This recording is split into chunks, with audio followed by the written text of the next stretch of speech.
Sacramento budget blues. Every city department asked to submit 15% cuts to try and slash the $62 million budget deficit.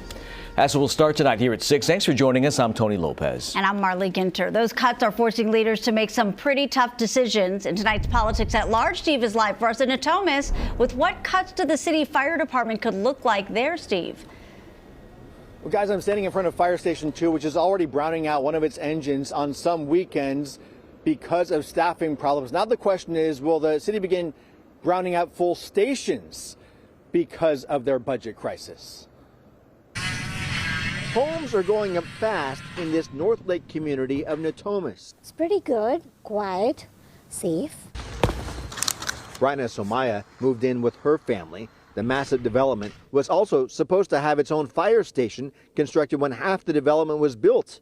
The community is still waiting. You don't know when accidents happen, so I think it's good to have a fire station. Now, money trouble at Sacramento City Hall means more possible staffing problems. The city manager is asking all departments to submit plans for 15% reductions. With Sac City Fire's $156 million budget, that would equal a loss of $23 million.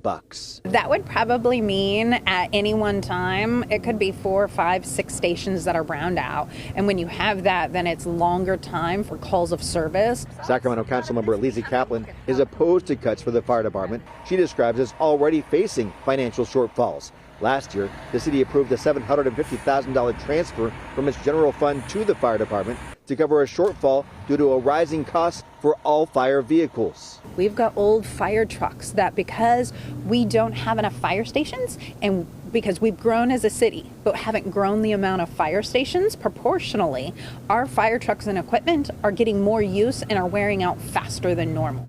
As city cuts loom, Kaplan says she's considering asking voters to approve a new tax for just the fire department funds. We need, and the city need a ballot initiative so that we can upgrade our equipment. A city council member sounding the alarm. Based on the number of homes, having a fire station in itself would be a good thing, you know. As the Sacramento City Fire Department faces its own budget emergency, rising costs, and less money. And back at Fire Station 2 here, Lisa Kaplan says that her tax proposal is really only an idea for right now. Nothing formal she is ready to submit. By the way, the full balanced budget needs to be passed by June 30th.